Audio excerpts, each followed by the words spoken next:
One of the other things that I worked on was just getting 2 shots off. I'm maybe 7 yards here, maybe. You're supposed to be 10 yards or further from steel, so don't try this at home. But doing like pairs, so trying to be, there's miss, right? So like,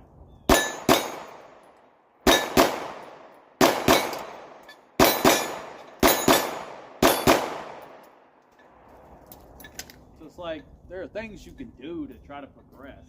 And what I was initially doing was like, so that I'm like slow and can see and feel really what's going on. Hundo.